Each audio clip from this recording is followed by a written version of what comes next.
বন্ধুরা, আজ বাড়ি থেকে রওনা হলাম 12:30 নাগাদ বনগাঁ থেকে 103 কিলোমিটার দূরত্বে পেথুয়ারহরি অভয়ারণ্যের দিকে। এই যে সামনে যেটা, এটা নতুন মন্দির, বনগাঁর নতুন মন্দিরটা তৈরি হচ্ছে। এটা মাদ্রাসার মাঠ, নতুন বাস স্ট্যান্ড, এরপর মতিগঞ্জের মোড়। এই মোড়টাকে পেরিয়েই সামনে ওই যে ব্রিজটা দেখা যাচ্ছে, এটা রায় ব্রিজ। এর নিচে দিয়ে ইছামতি প্রবাহিত।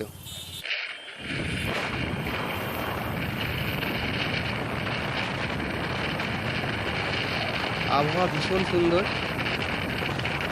এবং বর্ষাকাল হলেও খুব বেশি বৃষ্টি আজকে নেই, বৃষ্টি হয়নি বলতে গেলে। আর এই যে নদীটা খুব ভালো না বন্ধুরা? নদী পার হয়ে আমরা এখন ত্রিকোণ পার্কের কাছাকাছি। ত্রিকোণ পার্কটা পেরুলেই আমরা চাকদা সড়কটাকে ধরে নেব। এখানে একটু সবসময় ভিড় হয়, কারণ অনেকগুলো রাস্তা একসঙ্গে এসে মিশছে তো এখানে। তো আমরা এই যে ডান দিকে যেটা দেখছি, এটা নীলদর্পণ ভবন, এর পাশে বনগাঁ টাউন লাইব্রেরিটা। তো এটাকে ক্রস করে এবার আমরা চাকদা সড়কটাকে ধরে নিলাম। যদিও একটু ভিড় আছে রাস্তাতে, কিন্তু আস্তে আস্তে যতটা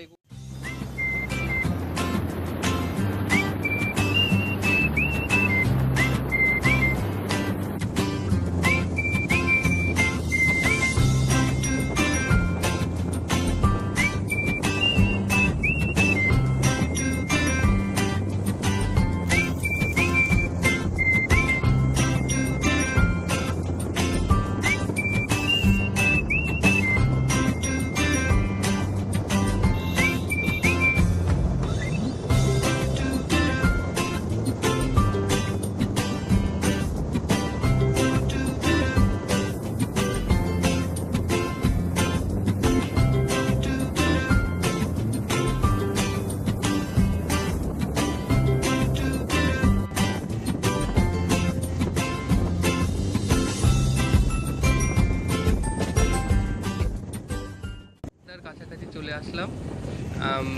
এই যে চাকদা 34 নম্বর জাতীয় সড়কে, চাকদার যে চৌমাথা, সেখান থেকে 34 নম্বর জাতীয় সড়কে উঠে পড়েছি। এখন গন্তব্য সোজা পেথুয়ারহরি, আর কোথাও কোনো দাঁড়ানোর অবকাশ নেই।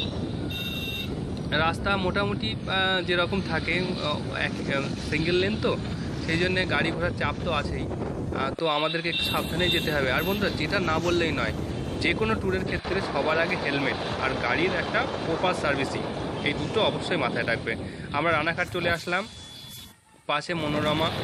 তো রানাঘাট ক্রস করার পরে রাস্তা অনেকটাই ফাঁকা, ভালো লাগছে বাইক চালাতে।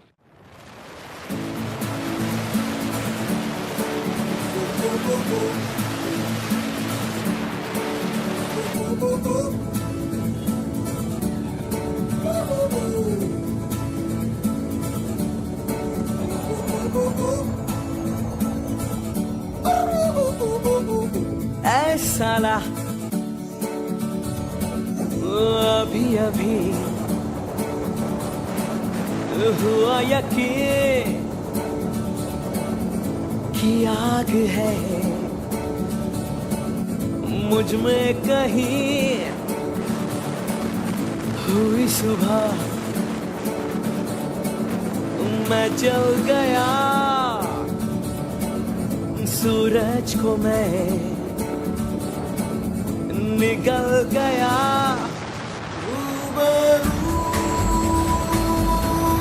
रोशनी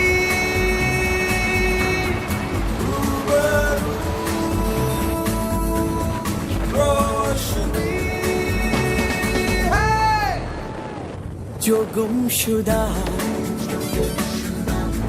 सा ख्वाब था।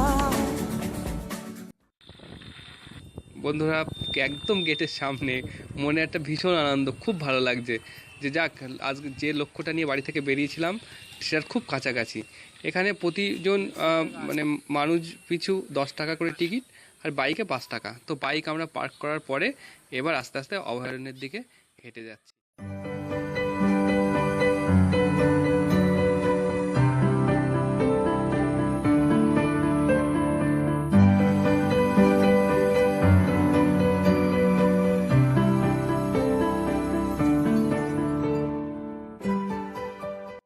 ওটা দেখার পর আস্তে আস্তে জঙ্গলের দিকে পা বাড়ালাম। দুই পাশে ঘন গাছের জঙ্গল, আর মাঝখান দিয়ে পায়ে হেঁটে যাওয়ার একটা রাস্তা। দেখা হয়ে গেল একদল হরিণের সঙ্গে। হরিণ দেখার পর আবার জঙ্গলটাকে পরিক্রমায় বেরোলাম। এই জঙ্গলের ভিতরে সবাইকে পায়ে হেঁটেই চলতে হয়।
প্রাকৃতিকভাবে তৈরি।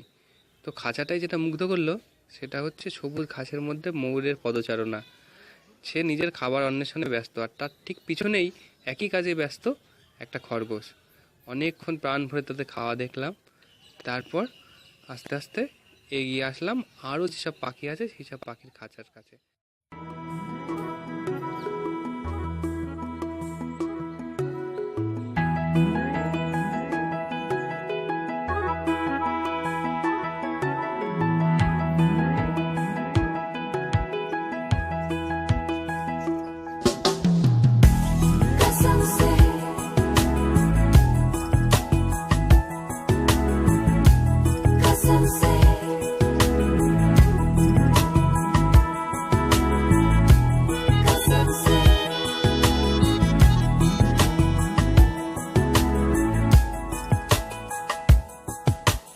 देख लो हमको करीब से।